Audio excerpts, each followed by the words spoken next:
ఈ ప్రభుత్వం ఎన్నో రోజులు ఉండదు. ఈ ప్రభుత్వానికి తల తోక ఏది లేదు. తుగులక్ ఎప్పుడో మన చరిత్రలో తుగులక్ అని చదువుకున్నాం. ఈ ముఖ్యమంత్రి అంటే తుగులక్. నేను చాలాసార్లు చెప్పిన ముఖ్యమంత్రి గారి గురించి. ఇవాళ మా ప్రజల్ని ఏడిపించుకొని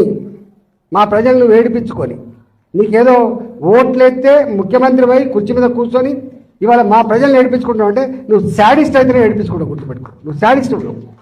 నువ్వు ఎవరు చెప్పినా వింటలేవంటే నువ్వు సైకో అయితేనే ఇవ్వడు. గతంలో కూడా చెప్పినా నేను, మంచి పద్ధతి కాదు.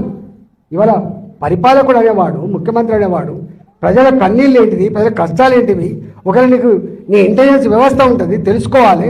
ఒకవేళ అక్కడి నుంచి తెలుసుకునే ఓపిక నీకు లేకపోతే నీ సొంత మనుషులు ఉంటారు, అందరూ తెలుసుకొని ఇట్లాంటి రెక్టిఫై చేయాలి. కానీ ఇవాళ నీ కింద ఏమవుతుందో తెలియకపోతే నువ్వు ఎట్లా ముఖ్యమంత్రి అయినావు, నువ్వు ఎట్లా వ్యవస్థ సిస్టంలో నాకు అర్థం కావట్లేదు.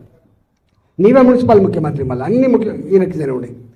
కాబట్టి నేను ముఖ్యమంత్రిని డిమాండ్ చేస్తున్నా, ఇట్లాంటి పిచ్చి వేషాలు మానుకో.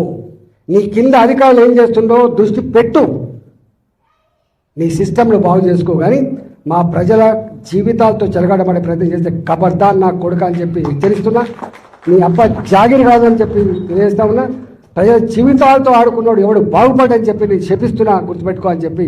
ఇప్పటికైనా కాంగ్రెస్ పార్టీ నాయకులారా, మంత్రులారా, మీరు కూర్చొని ఇవాళ నీ కింద ఏం చేస్తున్నో తెలియకుండా మీరు సోయి లేకుండా ఉంటే మాత్రం నీ ఎంబడి పడతామని చెప్పి హెచ్చరిస్తూ మీ అందరికీ అండగా ఉంటూ సెలవు తీసుకుంటున్నాను.